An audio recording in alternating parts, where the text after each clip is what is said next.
وموال.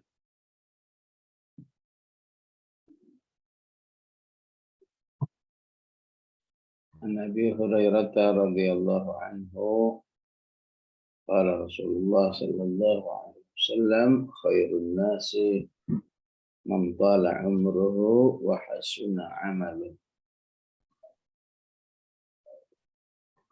Sebaik-baik manusia yang panjang umurnya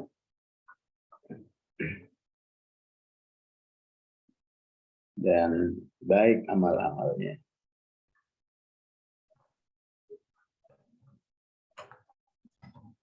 Maka sebagian ulama memahami yang dimaksud panjang umur dimulai dari usia 40 tahun. Al-Ahqaf ayat 15. Hatta idza balagha ashuddahu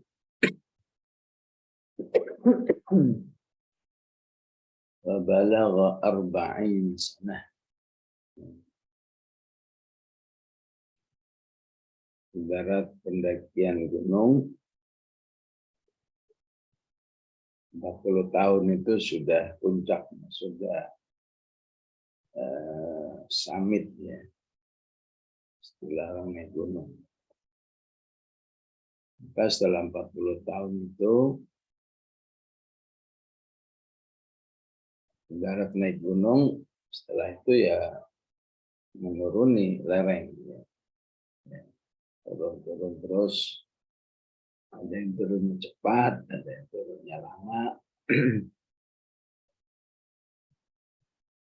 Sehingga Rasulullah mengatakan ma'adzarallahu imra'an ajjala umrahu ila 60 sanah.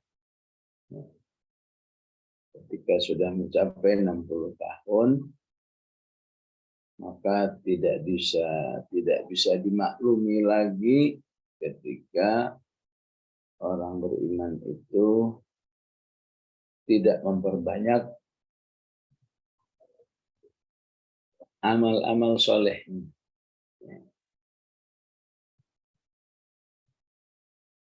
Artinya siapa yang sudah sampai awal panjang umur usia 40, kemudian tahapan kedua masuk 60, dan tentu siapa yang lebih dari 60 berarti lebih panjang lagi usianya.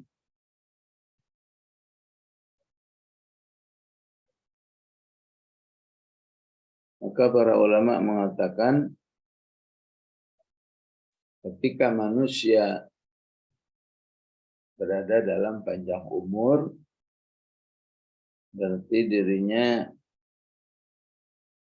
berada dalam 3 ujian yang semakin lama.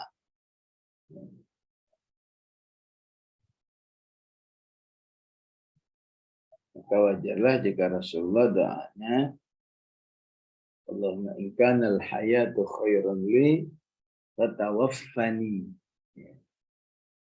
Ya Allah, jika kehidupan itu lebih baik bagi saya, maka cukupkan usia saya. Wa in kana wa in kanatil wafatu khairan li fatawaffani. Allahumma ahyini in kanal hayatu khairan li. Ya Allah, panjangkan umur saya jika kehidupan itu lebih baik bagi saya. Fatawaffani in kanatil wafatu khairan li. Dan matikan saya jika kematian itu lebih baik. Nah, ini sampai berdoa seperti ini kenapa? Karena mereka yang panjang umur berarti harus lebih kuat menghadapi 3 ujian. Ya. Pertama, umruhu yatanaqasu kulla yaumin. Wal yaumul ladzi yanqusu min umrihi la yutammu lahu. Wa idza naqasa min malihi syai'un ihtamma lahu. al-malu ya'awad, al-umru la ya'awad. Ini penjelasan ulama mengingatkan tentang satu ujian bagi yang usianya panjang. Pertama adalah ujian menghargai kesempatan hidup. Maka jangan sampai kesempatan hidupnya hilang. Disebut hilang apabila tidak menghasilkan ketaatan, tidak menghasilkan ampunan, tidak menghasilkan rahmat. Begitu besarnya peluang-peluang itu hilang, namun manusia nyantai-nyantai aja. Padahal kalau kehilangan uang, sedihnya, bingungnya, paniknya luar biasa. Kehilangan usia, nggak panik, ini salah satu ujian yang sering dihadapi oleh manusia. Sehari terlewat, tidak ada tilawah, sehari terlewat, tidak ada infak, sedekah, tidak ada amal ini, tidak ada amal itu, nggak merasa kehilangan, tapi kehilangan 100.000, 200.000, begitu paniknya. Ini salah satu ujian umur yang panjang yang tidak disikapi dengan baik. Ujian yang kedua, fi kulli yaumin ya'kulu min rizqillah in kana halalan su'ila anhu wa in kana haraman uqiba alaih la yadri aqibatal hisab. Ujian yang kedua, diuji dengan rezeki-rezeki yang diberikan oleh Allah Subhanahu wa ta'ala. Apakah rezekinya berkah atau tidak? Jika halal, maka dia akan menghadapi hisabnya. Bagaimana ayat "Malatus alunna yawma idzin 'anil na'im". Jika haram, maka dia harus bersiap-siap dengan resikonya. Jika rezekinya tidak menghasilkan ketaatan, maka dirinya dalam istidraj, dalam kenikmatan yang justru semakin jauh dari Allah. Seperti yang disebut di surat Al-Mu'minun, ayahsabuna annama numidduhum bihi min mali wa banin syari'u lahum bil khairat bal la yash'urun. Apakah orang-orang yang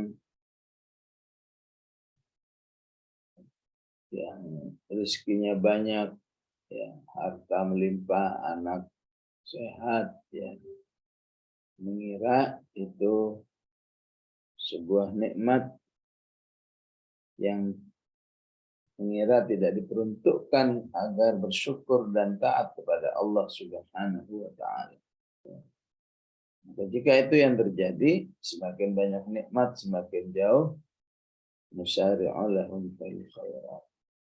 Berarti orang itu terjerumus dalam kegagalan ujian dengan rezeki-rezeki yang diberikan oleh Allah.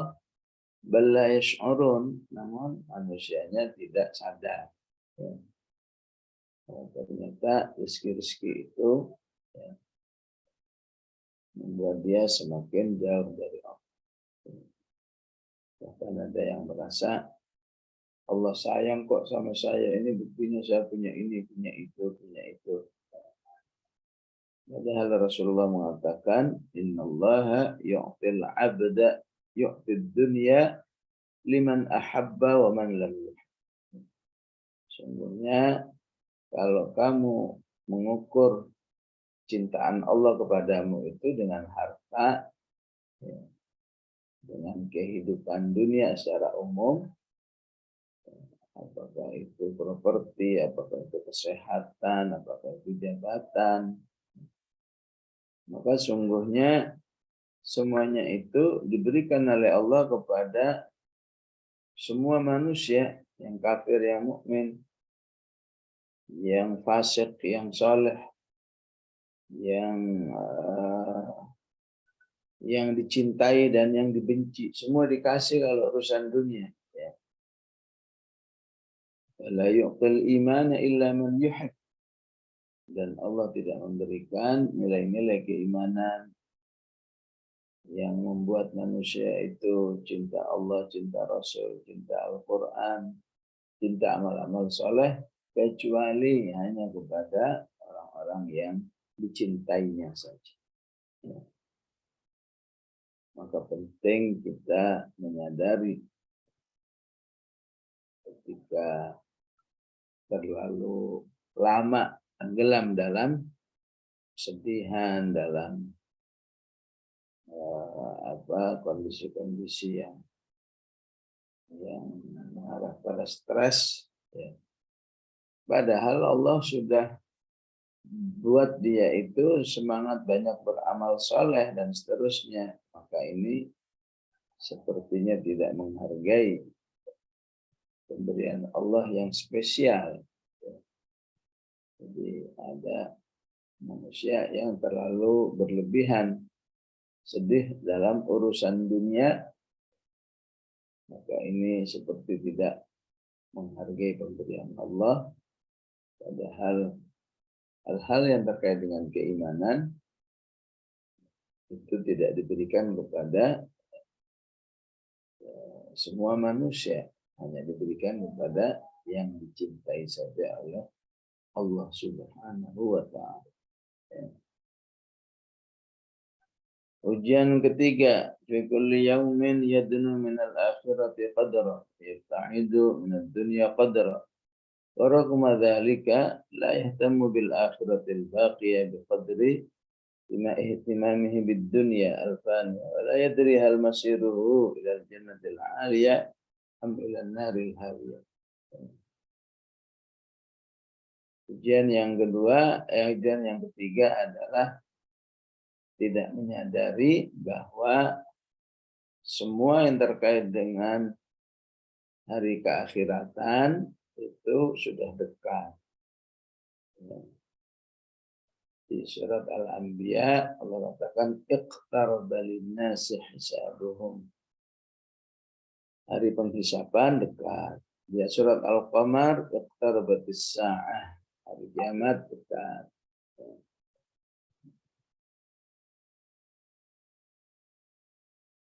Ya, kalau pengertian ini tidak diyakini sebagai kedekatan di sisi Allah. Kalau yang maksud dekat ini adalah waktu di sisi Allah yang istilahnya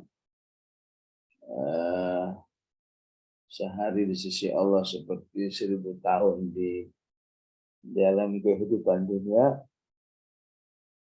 Maka seharusnya manusia itu bisa menggunakan logikanya bahwa ya bagaimanapun ya, ibarat kehidupan ini perjalanan, maka dari hari ke hari, bulan ke bulan, tahun ke tahun, tentu sudah lebih mendekat ke finishnya, ya, ke tujuan perjalanan itu. Ya. Sementara tempat yang ditinggalkan sudah semakin jauh. Maka ujian di sini adalah tidak bisanya manusia berperasaan bahwa akhirat itu semakin dekat, dunia itu semakin jauh meninggalkan kehidupannya. Dan siapa yang bisa merasakan seperti ini, ya, insya Allah tidak mudah bagi dirinya menyanyiakan kehidupan dunia ini. Karena pada akhirnya kehidupan yang kekal, kehidupan akhirat semakin tahun semakin mendekat kepada kehidupan manusia ini. Dalam perjalanan, ya selama mobil itu bergerak, maka menuju destinasinya sudah semakin dekat. Ya. Perjalanan dari Jakarta ke Surabaya misalnya, ya, ketika sudah 5 jam, itu sudah lebih dekat lagi ke destinasi Surabaya. Ketika 10 jam lebih dekat lagi. Ketika 15 jam lebih dekat lagi. Ya begitulah kehidupan dunia. Kalau mau dihitung dari hijrah Rasulullah, berarti perjalanan sudah mencapai 14 abad. Saat Rasulullah hidup saja sudah ribut sekali. Ya. Ya, kiamat sudah dekat, kiamat sudah dekat, kiamat sudah dekat. Ya. Sekarang sudah 14 abad, ya harusnya terasa lebih, harus diyakini lebih dekat lagi insya Allah. Ya. Demikian kajian hadis kita. Sallallahu alaihi wasallam.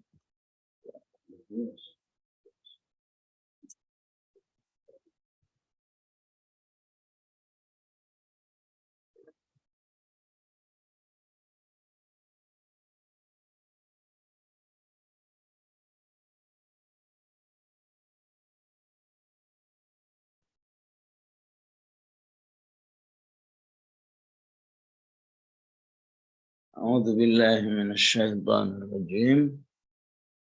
بسم الله الرحمن الرحيم. قل يا قوم اعملوا على مكانتكم إني عامل سوف تعلمون من تكون له عاقبة الدار إنه لا يفلح الظالمون. Nah, ini mirip dengan penjelasan tadi ya, bahwa semua manusia ibarat perjalanan, semua sedang berjalan. Semua menuju destinasi yang sama. Destinasinya namanya akhirat.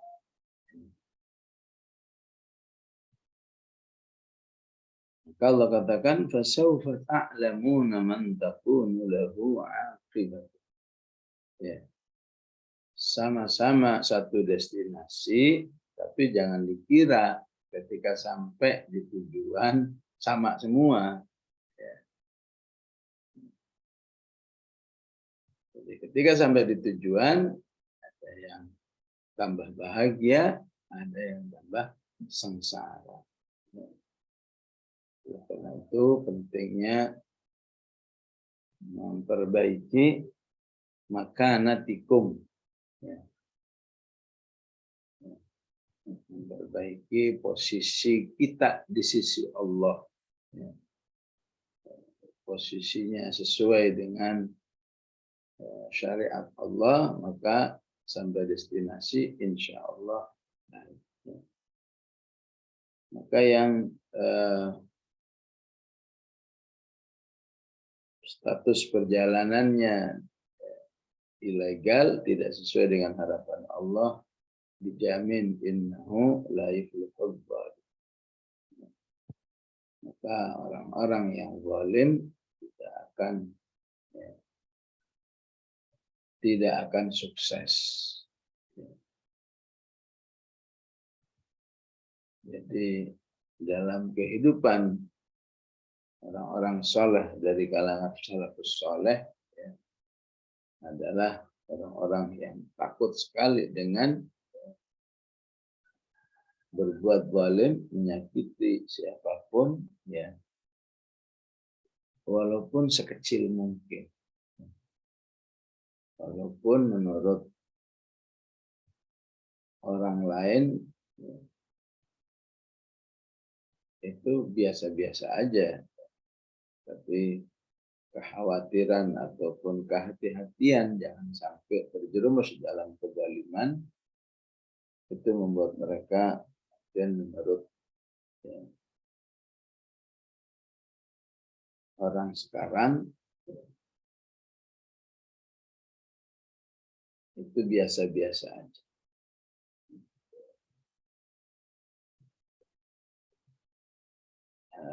Siapa kalau nggak salah ada Ahmad bin Hambal ya. Ya. Dia beli sesuatu ke penjual ya.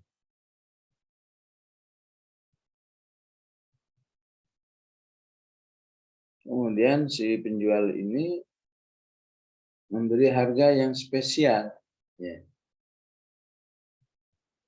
Seharusnya katakan seharusnya 1 juta. Kalau bahasa kita ya buat antum 700 saja. Ini dibelilah 700. Tapi sampai di rumah dia kepikiran. Bagaimana kalau saya tidak bayar harga aslinya, saya masuk dalam perbuatan kezaliman. Karena ternyata harga barang ini normalnya 1 juta. Jangan-jangan orang tadi itu ngasih harga 700 karena tahu saya seorang ulama. Sehingga dia sungkan. Kalau bahasa sekarang kan, ya siapa tahu penjualnya ingin berbuat baik, ingin menyenangkan pembelinya yang seorang alim besar ya. Tapi Imam Ahmad saat itu khawatir itu merupakan kezaliman. Dia balik lagi ke penjual itu, dia minta dia tambahkan harganya, atau kalau nggak mau menerima tambahan, maka beliau ingin menggagalkan jual beli. Nah, ini salah satu cara salafus saleh kita mengamalkan innahu la yuflihul zalim. Orang yang zalim tidak akan sukses hidupnya. Apalagi zalimnya terhadap manusia-manusia yang harus dihormati. Allah mengatakan wa'ashiruhunna bil ma'ruf. Perlakukan para istri itu dengan sebaik-baiknya. Itu asli. Seharusnya minimalnya kalau nggak bisa memperlakukan baik-baik, ya jangan menyakiti, netral aja. Nggak menyenangkan, nggak menyakiti, aman. Kalau dibalik, maka tingkat kezalimannya lebih parah.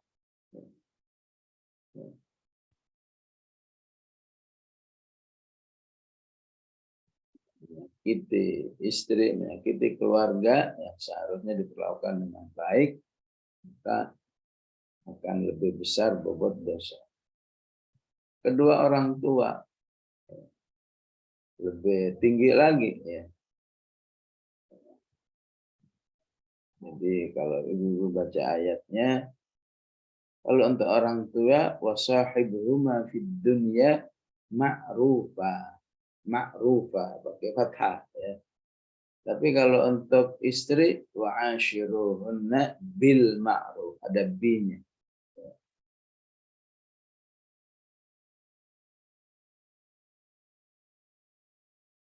Enggak wabil walidaini ihsana. Kebaikan manusia terhadap orang tuanya harus permanen. Harus permanen. Hatta dirinya, hatta orang tua itu enggak beriman, atau mungkin orang tua itu istilahnya kejawen ataupun mungkin nggak sholat dan seterusnya, ya itu harus tetap ma'rufah. Nah, kalau nggak bisa ma'rufah minimal netral. Tapi kalau sudah nggak ma'rufah malah zulman, malah menyakiti, ya maka itu menjadi lebih besar lagi bobotnya di sisi Allah Subhanahu wa Ta'ala. innahu la yuflihul zalimun. Jadi pejabat aslinya harus sayang kepada rakyat. Pikirin betul bagaimana, nggak boleh ada rakyat yang kesulitan. Ya. Ya, pertanyaannya kenapa sih kalau di negeri-negeri luar itu pemerintahnya itu begitu khawatir rakyatnya itu nggak sejahtera istilahnya ya. Ya. Ya, dulu datanglah ke Australia sana, ya. Itu kalau ada rumah sakit kebanyakan pengunjung, ya, itu bingung merintahnya. Wah, berarti program kesehatan kita gagal. Ya. Seharusnya rumah sakit itu diadakan bukan untuk membuat pengunjung beludak. Ya. Kalau pengunjungnya beludak, berarti ada kondisi masyarakat yang nggak sehat. Ya. Aslinya seperti itu. Kok orang kafir begitu, tapi pemerintahan ya, yang katanya beriman nggak begitu, ya berarti diuntungkan oleh ilmu. Ya. Sementara yang beriman kalau nggak ada ilmu, nggak ada iman, ya udah habis semua. Maka seharusnya seorang pejabat, seorang yang pemegang kebijakan harus selalu berpikir bagaimana membuat masyarakat itu tidak sengsara. Tidak sengsara. Apalagi kalau sampai sengaja membuat sengsara, berarti kezaliman itu lebih besar. Maka sangat bahaya. Ya, fasawfa ta'lamuna man takunu lahu 'aqibatud dar. Hidup ini ibarat perjalanan, cepat atau lambat akan sampai ke destinasi, ke tujuan. Jangan sampai ketika sampai tujuan justru mengalami kegagalan yang luar biasa, apakah dalam bentuk kesengsaraan, apakah dalam bentuk neraka, naudzubillah, ya, yang nggak akan ada habis-habisnya, dan itu akan dialami oleh orang yang zalim. Sehingga Rasulullah mengatakan, ittaqul zulma, fa inna zulma zulumat. Ya. Jagalah dirimu jangan sampai menyakiti orang. Ya. Hatta menyakiti dengan asapnya jangan. Karena menyakiti orang itu hanya akan membawa kehidupan yang gelap.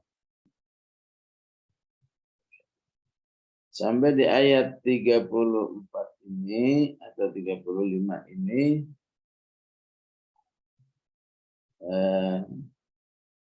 Allah cukupkan untuk penjelasan-penjelasan tentang keakhiratan. Tentang motivasi keimanan. Kemudian di 36 ayatnya berubah menjadi penjelasan tentang akidah manusia. Tentu dalam bentuk-bentuk penyimpangannya.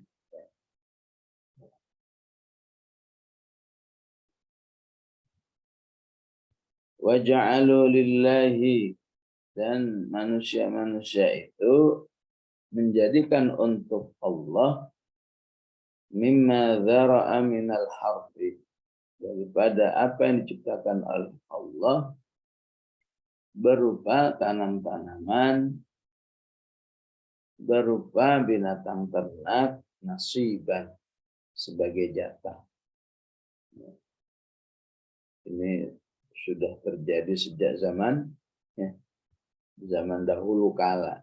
Siapa yang tidak kenal dengan Al-Quran, ya, maka akan terjerumus dalam tindakan waja'alu lillahi mimma dzara'a minal harfi wal an'am nasiban. Ya. Maksudnya apa? Maksudnya menghadirkan sesajen. Sesajen kan semangatnya ini. Ya. Ini untuk Tuhan. Ya. ada hasil padi, ada hasil buah, ya, harf, ya. Ada ayam, ayamnya harus warnanya putih semua atau ayamnya hitam semua, ya. Atau kepala kebo. Ya. Faqalu hadza lillah. Ya. Saat manusia menghadirkan sesajen itu, ya, itu dalam hatinya mengatakan ini persembahan kami untuk Tuhan, istilahnya. Hadza lillahi biza'mihim, yang didasari oleh pengakuan mereka. Itu maksudnya pengakuan sesat. Ya. Hadza lillahi biza'mihim. Wa hadza li syurakaina. Di waktu yang sama ini untuk Tuhan-Tuhan, ya, yang kami yakini, ya.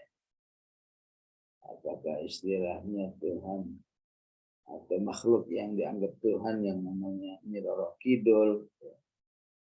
Apakah Tuhan yang dimaksud dengan arwah, apakah Tuhan yang dimaksud adalah berhala-berhala. Hadza li syurakaina, ya. Jadi ibu kalau buka di YouTube tulis aja Istana Tikus di India. Jadi bukti bahwa mereka ingin istilahnya kita itu taat kepada dewa tikus itu, tikus yang dituhankan itu, mereka harus ngasih senampan air susu. Itu keyakinannya ini untuk Tuhan dan ini untuk penjelmaan Tuhan yang disebut dengan tikus. Fama kana li syarakaihim fala yasilu ila Allah. Maka siapa yang mendekatkan diri kepada Allah dengan cara seperti ini, ya, yang dikatakan ini sesembahan-sembahan untuk Tuhan-Tuhan, ya, apakah itu pohon, apakah itu, ya, istilahnya Nyi Roro Kidul, maka itu enggak bakalan bisa sampai kepada Allah. Ya. Maksudnya enggak sampai kepada Allah itu apa? Tidak akan bernilai ketaatan, enggak mungkin ada pahalanya. Yang ada tambah dosa. Ya. Sehingga Rasulullah mengatakan akan terjadi orang masuk neraka karena lalat. Gara-gara lalat. Kenapa? Ya karena dia melakukan tindakan seperti ini. Ya. Jadi ada satu kejadian, seseorang harus mempersembahkan sesuatu kepada berhalanya. Ya. Nyari dari yang dihasilkan tanaman nggak ada. Nyari yang dari binatang mereka nggak ada. Ya udahlah nyari yang lain lah. Lalat juga nggak apa-apa. Cari lalat, tangkap, dibunuh, kemudian dipersembahkan untuk berhala. Ini sesajen yang bisa kami lakukan, walaupun minimal. Rasulullah mengatakan gara-gara lalat manusia ini masuk neraka. Ya, karena salah bertuhan, buru-buru dapat pahala, yang ada justru lalat itu memasukkannya ke neraka karena menganggapnya sebagai upaya untuk membuat kesyirikannya semakin berkualitas dan berbobot. Wa ma kana lillahi fa huwa yasilu ila syurakain. Dan apa yang mereka niatkan sesembahan itu, sesajen itu untuk Allah,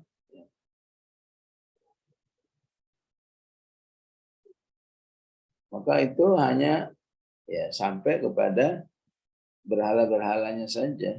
Ya. Kemudian bisa dibuang, bisa diambil orang. Sa'ama yahkumun. Maka alangkah jelek cara manusia ya, mengambil keputusan, mengambil sikap dalam kehidupan. Sehingga pasti sesat. Jamaah rahimakumullah, ayat 136 ini mengingatkan kita bahwa manusia itu diciptakan oleh Allah Subhanahu wa taala, sudah tersedia apa yang diistilahkan kalau komputer itu software. Software yang namanya akidah, bahwa dirinya itu ingin beribadah kepada Allah, ingin tunduk kepada Allah, bahwa dirinya akan kembali kepada Allah, itu softwarenya sudah ada. Jadi ketika Allah mengatakan saya pencipta manusia, ayat-ayat ini harus menyadarkan kita termasuk software, termasuk perangkat lunaknya. Maka jangan sampai Allah menciptakan kita hanya berarti ya tulang-tulangnya, ya bagian dalamnya, tangan, kaki dan seterusnya, tapi juga dengan perangkat lunaknya itu sudah diciptakan. Ya. Ketika Allah mengatakan Iqra bismi rabbikal ladzi khalaq khalaqal insana min 'alaq. Allah itu pencipta, khususnya pencipta manusia. Maka dengan ayat ini dan ayat yang biasa kita baca di surat Al-A'raf, ya, bahwa saat manusia itu di alam roh ditanya oleh Allah, alastu bi rabbikum, aku Tuhanmu ya? Iya ya Allah. Siap. Ya. Qalu bala syahidin. Sehingga nanti Allah katakan di akhirat nggak ada alasan manusia itu mengatakan itu saya nggak tahu kalau ada yang namanya Allah, kalau ada yang harus bertauhid, harus menyembah, harus beribadah, nggak tahu. Gimana nggak tahu? Waktu kamu dulu di alam roh, Allah sudah ajak dialog kamu.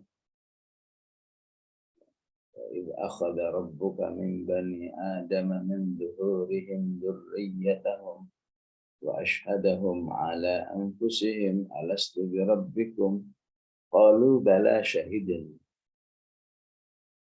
Ya, di ayat 170 Al-A'raf ya, 172, 173 ya, bahwa manusia itu sudah diciptakan dengan softwarenya, software keimanan, penghambaan hanya kepada Allah.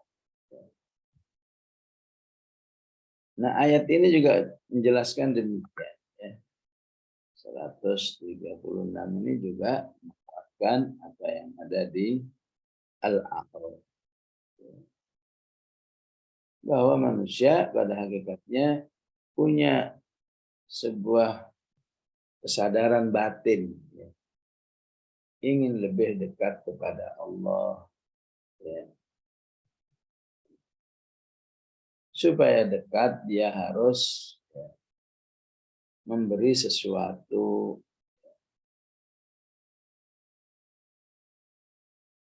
Sehingga itu tanda kedekatannya kepada Allah Subhanahu wa ta'ala. Ya. Saat saya naik taksi di Bali, ya, itu saya perhatikan di tempat di pojok kanan, pojok kiri,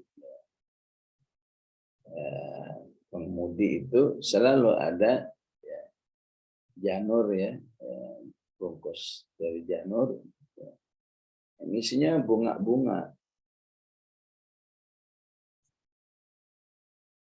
Mas ini tiap hari ya harus begini. Iya tiap hari. Ya inilah cara kami Ya, maksudnya mendekatkan diri kepada Tuhan, istilahnya kepada dewa. Terus berapa harganya untuk bisa seperti ini, tiap hari seperti ini ya? Waktu itu sekitar 2010 ya. Ya minimal kalau kita lagi nggak punya duit, ya minimal 5.000 lah untuk beli tiap hari. Kalau lagi punya duit, dia beli yang satu paketnya 15.000. Jadi kalau diambil minimal ya, 5.000 ya, dalam waktu setahun ya, 10 tahun itu beberapa puluh juta yang dikeluarkan hanya untuk dewa-dewa.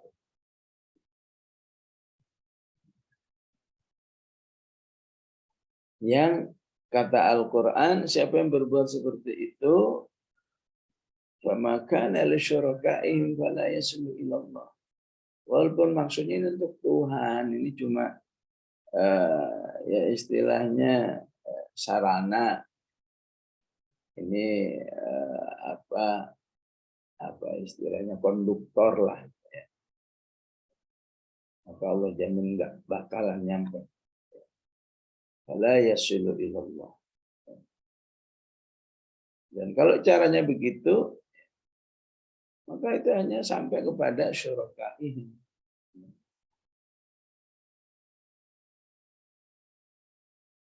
Saya tanya lagi, Mas, jadi di sini sangat butuh ini ya, daun janur yang sangat tinggi ya, karena kan semua masyarakat perlu bunga-bunga yang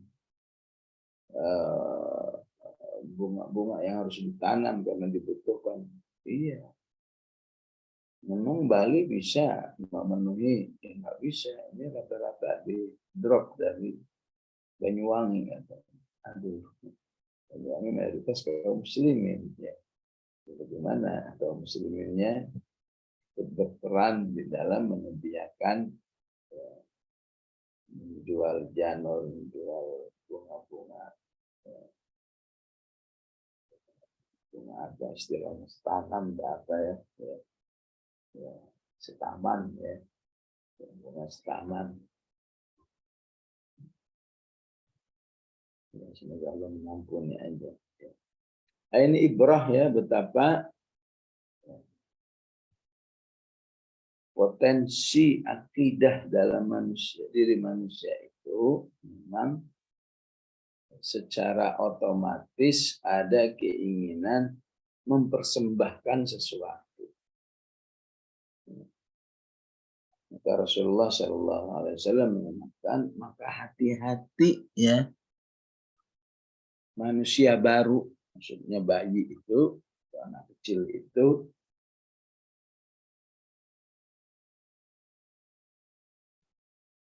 mengalami ya, penyelewengan akidahnya. Ya.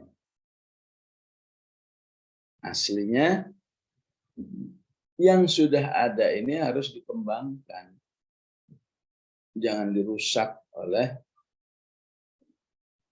pemikiran-pemikiran manusia yang mau mendekat kepada Allah tapi salah cara, salah tindakan. Kalau katakan kalau sampai salah, sa'ama yahkumun. Maka itu jelek-jeleknya ya, putusan manusia untuk mendekatkan diri kepada Allah Subhanahu wa Ta'ala. Ya. Maka disinilah ya, pentingnya nilai-nilai akidah. Ya. Anak kecil, ayo baca Bismillahirrahmanirrahim. Kelihatannya cuma ngomong Bismillah, padahal itu juga akan memiliki makna akidah, pelurusan akidah. Semakin baik akidah, maka semakin semangat manusia itu mempersembahkan sesuatu kepada Tuhan. ketika kata Tuhan inilah yang buat manusia terbelah menjadi dua. Ya. Ada yang sesuai alamatnya, yaitu Allah Subhanahu wa Ta'ala. Ada yang nggak sesuai, ya, salah alamat. Apakah ke Nyerok Kidul dan lain sebagainya. Yang niatnya juga untuk Tuhan yang namanya Allah itu. Di dalam hati sanubari juga begitu. Tapi Allah nggak mau yang begitu-begitu. Kalau ke saya langsung aja. Ya. Jadi ketika semangat mempersembahkan itu tumbuh dengan baik, maka Al-Quran ataupun Rasulullah Shallallahu Alaihi Wasallam menyatakan, ya, namanya adalah al-infaq, ya. Al-infaq, as-sodaqah, az-zakah, itu semua, ya, cara-cara manusia yang dalam akidah yang lurus, ya, ingin mempersembahkan sesuatu kepada Allah Subhanahu wa Ta'ala. Ya. Maka jangan sampai jadi manusia yang, ya, ke kiri tidak, ke kanan tidak. Jadi mau disebut punya akidah yang benar tapi tidak terlihat semangat infak, sedekah, atau kalau sudah berkemampuan zakat, tapi juga tidak, ya, tidak juga menunjukkan semangat yang baik, ya. Sehingga pengertiannya manusia itu, ya, kalau kufur banget, insya Allah semangat mempersembahkannya bagus. Ya.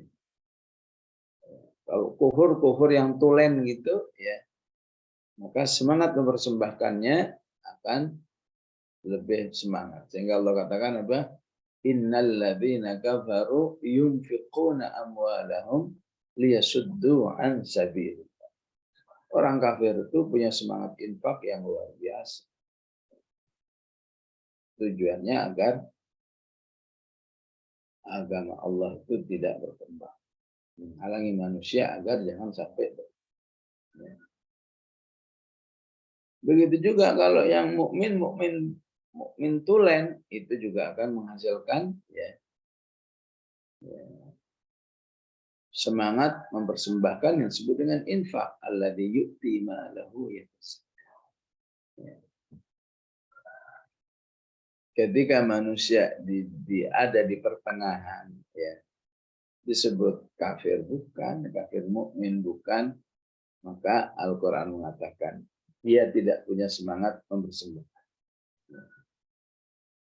Yang kafir, yang mengalami penyimpangan akidah, punya semangat mempersembahkan demi kekufurannya. Apakah dewanya, apakah sesembahannya, berhalanya, dan yang mukminnya benar, dia punya semangat mempersembahkan namanya infak. Untuk siapa? Untuk Allah Subhanahu wa Ta'ala.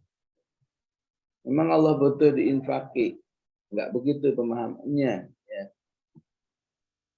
Tapi Allah inginkan kalau kamu beriman, kamu jaga, jangan sampai berlebihan mencintai hartamu. Ya. Gunakan hartamu itu untuk melakukan amal-amal soleh, dan ini caranya, ya. Kasih infak ke orang tuamu, kasih kerabatmu, kasih anak yatim, kasih orang yang terputus dalam perjalanan, dan seterusnya. Ketika berada di tengah, ya, maka manusia disebut munafik. Salah satu ciri khas munafik, wala yunfiquna illa wa hum karihun. Istilahnya nggak akan mau berinfak. Ya. Kalau berinfak dengan perasaan kesel, ya,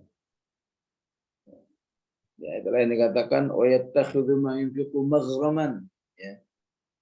Berinfak itu dianggap kayak dipalak. Ayo, berinfak untuk ini, kalau kamu kok dipalak. Maghraman. Atau kayak merasa didenda. Oh, kalau melakukan kegiatan ini harus bayar ya. Oh, kalau ke masjid harus ada infak. Oh, kalau ngaji harus ada infak. Ya, itu dipahaminya sebagai denda, sebagai dipalak, dipaksa. Padahal itu ya, akan kembali kepada Allah Subhanahu wa Ta'ala. Begitulah cara Allah meluruskan akidah manusia dengan ayat ini. Termasuk juga dalam perilaku-perilaku yang kufur tulen, maka siap melakukan perilaku-perilaku yang ya terasa repot lah. Cobalah lihat lagi kehidupan orang-orang syirik. Ya. Kira nggak repot ya, nyediain sesajen ini, pakaiannya harus khusus ini. Orang beriman repot juga, bangun subuh, bangun sebelum subuh ini. Tapi jelas untuk siapa dia melakukan semua untuk Allah. Ya. Yang ada di pertengahan nggak mau repot. Ya. Sehingga Allah katakan wala ya'tunas sholata illa wa hum kusala. Ya. Allah katakan mereka tidak melakukan sholat kecuali dalam keadaan malas. Ya. Sebetulnya nggak kepingin ke kanan, nggak kepingin ke kiri, tapi disebut sholat. Tidak kepingin sholat. Tidak melakukan sholat. Kenapa? Nah, walaupun munafik itu akidahnya nggak ke kanan, nggak ke kiri, ya, tapi actingnya sih tetap. Ya. Actingnya tetap. Ya. Bisa pakai peci, bisa pakai baju koko, ya. Bisa berselamat Idul Fitri dan seterusnya. Tapi itu dilakukan dengan semangat, dengan bentuk kemalasan yang luar biasa. Bahkan Rasulullah mengatakan dia akan menunggu peluang. Kira-kira kalau saya nggak sholat, ya nggak ketahuan nggak? Kalau nggak ketahuan, mendingan nggak usah sholat sekalian. Sehingga dikatakan mereka tidak akan sholat isya dan sholat subuh. Ya. Kenapa? Karena saat isya dan subuh di zaman itu nggak ada listrik. Ya. Yang nggak sholat di masjid saat isya dan subuh itu sudah dikhawatirkan termasuk ayat ini.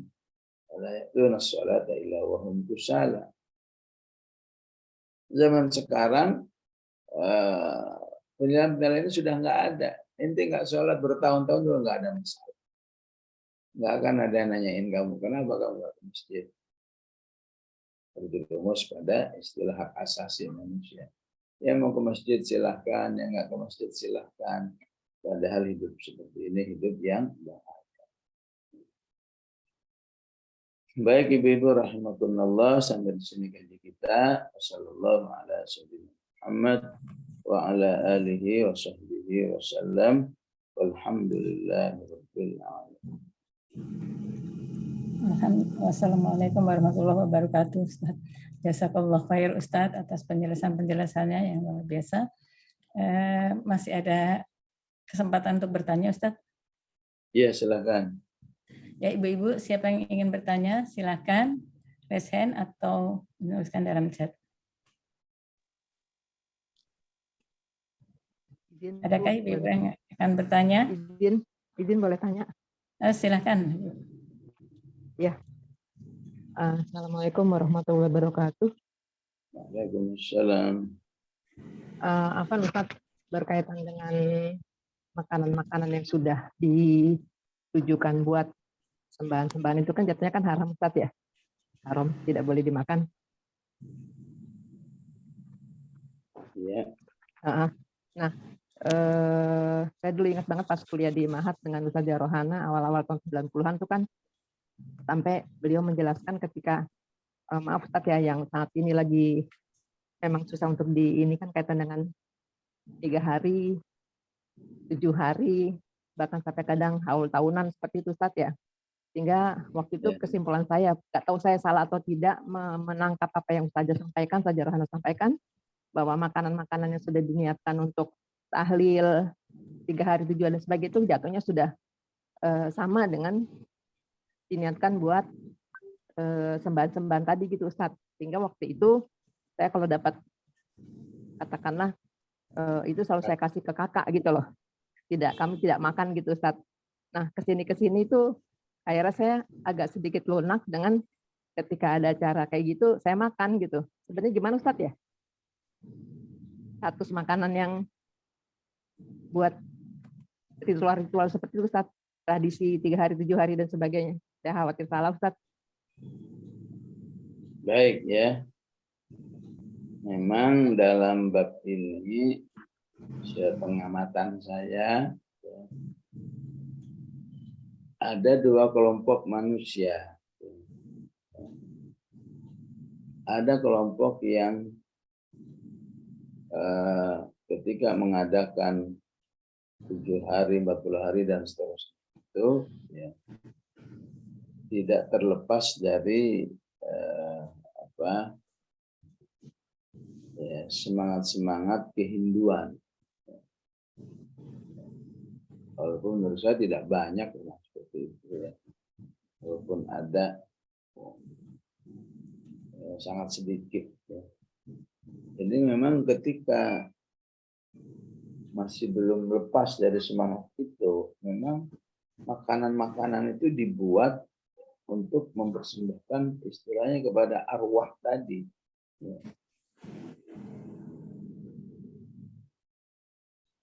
Kalau kondisi ini betul-betul didapatkan secara jelas, bukan katanya, memang bisa berlaku seperti itu. Ya. Dan ibu bisa datanglah ke Bali. Apa yang dilakukan, bisa datang ke Bali, dulu kalau ada keluarga yang meninggal, memang ngumpul makan-makan. Ya. Katanya deh, Wali Songo berusaha meluruskan kondisi. Ya. Allah alam subhanahu wa ta'ala. Memang aslinya itu dilakukan untuk persembahan kepada roh yang meninggal.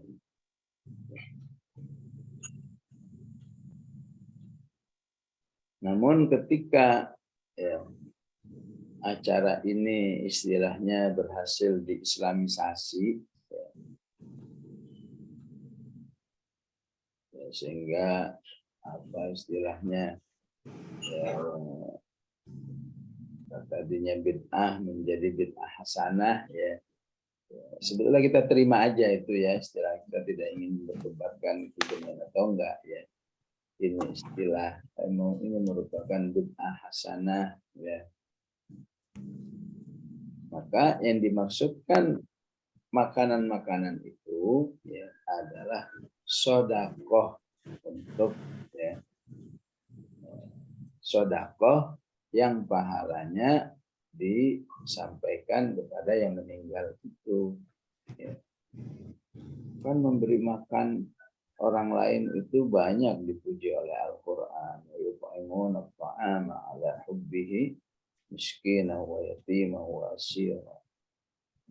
Allah marah pada orang yang ngajak orang ngasih makan aja nggak mau. Wala yahuddu ala ta'amil miskin. Ya tentu kalau semangatnya seperti itu nggak mungkin ya, makanan-makanan yang diberikan itu disamakan seperti sesajen. Ini maksudnya sedekah. Terlepas ada pemahaman yang harus diluruskan, tapi memang statusnya adalah sedekah. Ya namanya sedekah ya boleh. Adapun secara pribadi kita nggak mau makan, ya nggak apa-apa juga. Yang penting jangan memaksa orang lain. Ya. dalam bab seperti ini menjadi satu harga mati, pokoknya makanan hasil dari tahlil dan lain-lain sama saja seperti sesajen, nggak boleh dimakan. Nah, ini akan menimbulkan fitnah. Jadi tetap kita, ya, saya kira kalau dengan pemahaman ini kalau yang saya pahami ya pemahaman dari dulu, sekarang aja, ya. Nah, dari dulu memang aslinya seperti itu. Ya, dari saya TK juga memang pemahamannya karena makanan itu maksudnya bersedekah. Ya. Adapun mungkin ada teknis-teknis yang salah, ya, itulah yang harus memang PR seharusnya buat umat ini, istilahnya sedekah kok harus ya. Pokoknya orang meninggal kamu harus cari uang untuk bersedekah. Ya. Ini kan nggak tepat pada akhirnya. Saudaraku kenapa ya harus nuju? Kalau saya mau 4 boleh nggak? Nggak boleh, harus 7. Nah, ini yang memang ya, diakui butuh pelurusan, butuh pembenahan, untuk perlu waktu lama, nggak bisa sebulan 2 bulan. Kalau mau cepat, mau instan, jadinya bentrok muslimin itu. Nah, kalau sudah bentrok, nggak worth it demi untuk suatu kebaikan tertentu harus dibayar dengan kemudian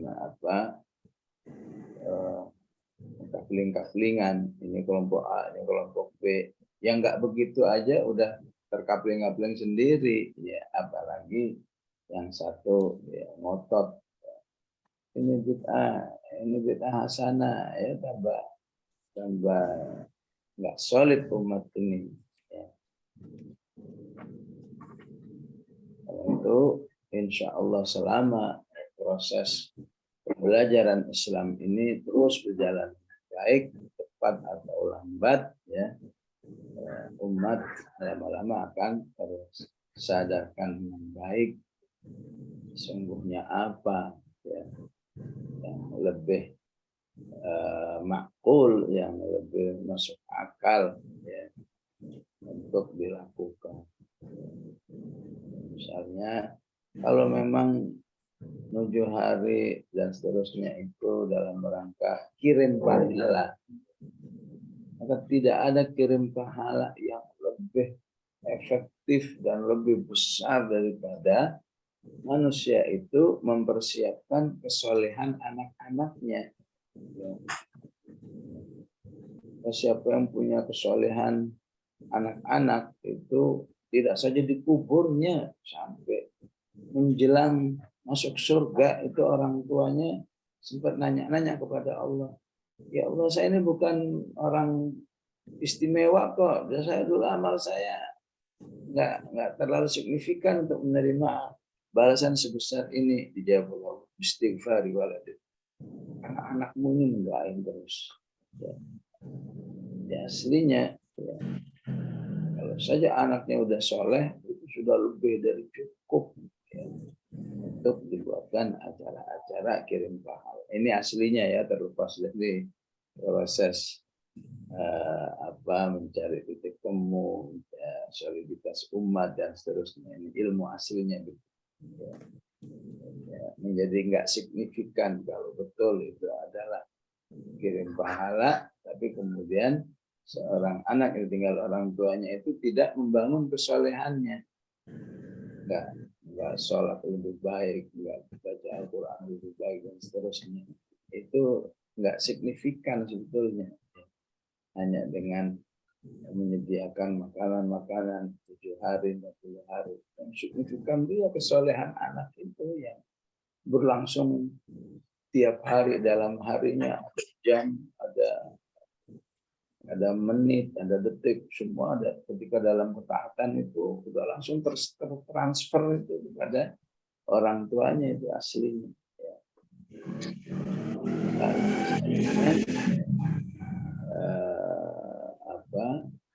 Prosedur yang aslinya nggak dilakukan, sementara katakan pada pendapat yang ramah, ya, prosedur-prosedur yang ijtihadi malah disemangat-semangati. hakikatnya nggak sholatnya anak itu nyusahin orang tua yang dikubur. Tidak terjadinya amal-amal soleh itu nyusahin yang dikubur. Apalagi pakai maksiat itu nyusahin orang tuanya yang dikubur. Kalau tahu orang tuanya teriak-teriak, kamu berbuat jahat begitu, ya. Kalau kamu tahu kehidupan saya betapa sengsaranya orang yang membekali hidupnya dengan perbuatan jahat, dan betapa mulianya, bahagianya orang membekali alam kuburnya dengan kebaikan. Ini saya ingin pemahaman yang menyeluruh dalam bab ini antara syar'inya ataupun antara tinjauan-tinjauan cukup dakwahnya insya Allah. Nah, ketika Harun membiarkan Bani Israel ngikutin Samiri, protes oleh Musa. Wahai Harun, kenapa kamu biarin aja itu orang-orang? Ya Harun, ma mana'aka idh ra'aitahum tudallu alla tattabi'an. Memang kamu sudah enggak taat lagi kepada saya. Apa asaita amri, kamu ingin membangkang sama saya. Enggak begitu saudaraku, enggak begitu ya. Anak ibuku katanya, ya benar Sudahlah, lepaskan jenggotku ini, jangan terus ditarik-tarik. Aku tidak mau gara-gara seperti nanti umat ini Israel itu pecah ya. Ini kelompok Samiri, ini kelompok Musa. Jadi saya biarkan biar disolidkan dahulu. Kalau masih solid baru diarahkan ya, sehingga mereka tersadar dan tetap dalam soliditas yang baik. Begitu insya Allah. Apakah masih ada satu lagi? Ya, Ibu-ibu silakan. Ya, Ustaz. Ya, silakan. Ibu Maya. Afan Ustaz mau nanya tentang tafsir yang di Mujadilah. Ustaz. Kalimat najwa itu yang ayat 10 kan innaman najwa minasyaiton. Lalu yang dilanjutnya idzana jaitumur rasul. Jadi najwa ini pada dasarnya negatif apa positif ya Ustaz? Atau memang dia masih netral tergantung ininya?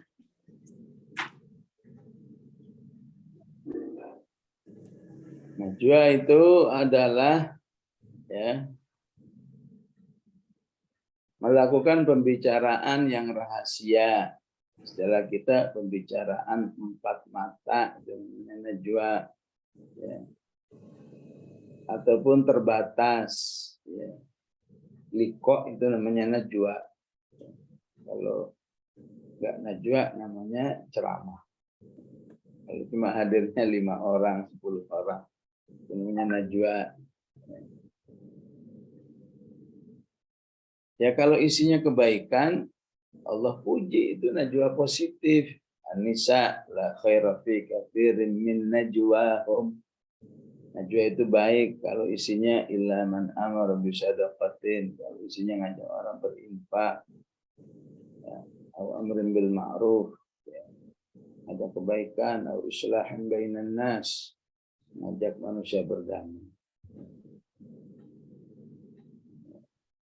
Jadi ketika idza najaitumur rasul, ingin empat mata bersama Rasul, ya tentu untuk ngomongin kebaikan. Menjadi negatif ketika najwa itu ya sifatnya nggak sengaja aja ya apa ya nggak boleh. Sengaja itu gimana? Ya. Tadinya dia duduk bersama 5 orang. Kemudian 2 orang di majelis itu ngomong aja berdua sendiri. Maka itu sudah masuk najwa. Atau kalau dalam hadisnya duduk bertiga. Ya. Kemudian yang 2 ngomong sendiri aja. Dalam waktu lama, maksudnya kalau ngomong sebentar bisa menjemput pennya. Enggak. Kalau Tiba-tiba ngobrol sampai setengah jam. Temennya yang satu didiemin aja udah. Bodo amat, inti pergi silakan pergi. Nah itu najwa yang istilahnya nggak sengaja, nggak ada niatan. Itu aja nggak boleh. Itu aja dikatakan innaman najwa minasyaitani liyahzunal ladzina amanu. Kan kesian yang satu itu dicuekin. Jadi sekecil apapun, ya, apapun teknisnya, nggak boleh ada najwa. Apalagi najwa yang memang disengaja. Ya. Memang niat adalah itu teman yang satu cuekin aja, itu nggak boleh lagi. Sengaja ketika kebetulan yang satu nggak berkepentingan dengan tema obrolan itu nggak boleh juga. Kalau mau izin, ya, ulama mohon maaf ya, saya ingin berdua ngomong dengan ulama ini, ya, mohon tidaknya ya, itu yang sopannya begitu, syar'inya begitu. Yang lebih nggak boleh lagi ketika najwa itu memang berusaha untuk menggerogoti soliditas kaum muslimin. Ya. Kelompok kaum muslimin bersatu, ada 1000 orang bersatu. Ngapain? Ya. Kita ingin bagaimana bisa tolong menolong dalam menyebarkan Islam kepada masyarakat. Karena kita bisa mengajak umat kembali kepada Al-Quran. 1000 orang kerjasama, ya, kelompok ini bertugas menyediakan dananya, ini menyediakan sarananya, ini yang turun ke lapangan.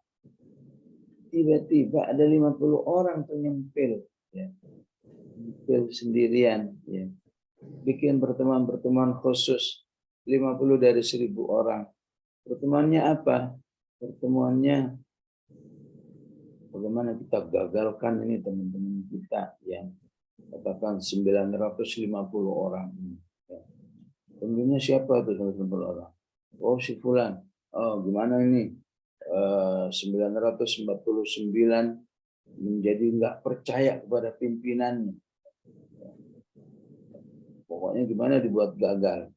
Ayo kita bocorkan nih rahasia-rahasia 950 orang ini kepada musuh-musuhnya. Wah, ini najwa yang paling dikecam oleh Allah Subhanahu wa Ta'ala. Ini yang dimaksud dengan alam ta'lam annallaha ya'lamu ma fis samawati wa ma fil ard ma yakunu min najwa thalathatin illa huwa rabi'uhum wala khamsatin illa huwa sadisuhum wala adna min dhalika wala akthara illa huwa ma'ahum aina ma kanu. Waduh, ancamannya berat sekali. Kamu bernajwa nggak sengaja, ya, nggak ada niatan, cuma lagi duduk bertiga, tiba-tiba berdua ngomong sendiri, yang satu dicuekin, itu aja udah nggak boleh. Gimana ini ngumpul dalam sebuah rumah berdakwah di jalan Allah, memperbaiki umat, ya, jumlah yang besar, tiba-tiba 50 orang, ya, nyempil sendirian, bikin arus sendiri, bikin gerakan sendiri. Wah, tentu, ya, yang suka begini Allah katakan orang yang munafik, ya, dan tidak suka, ya. Maka harus diluruskan orang seperti ini. Ya, kalau nggak diluruskan ya sudah, ya, silahkan berbuat sesukanya. Allah Subhanahu wa Ta'ala akan memberikan keputusan nanti. Baik, wallahu alam. Bismillahirrahmanirrahim. Alhamdulillahirabbil alamin.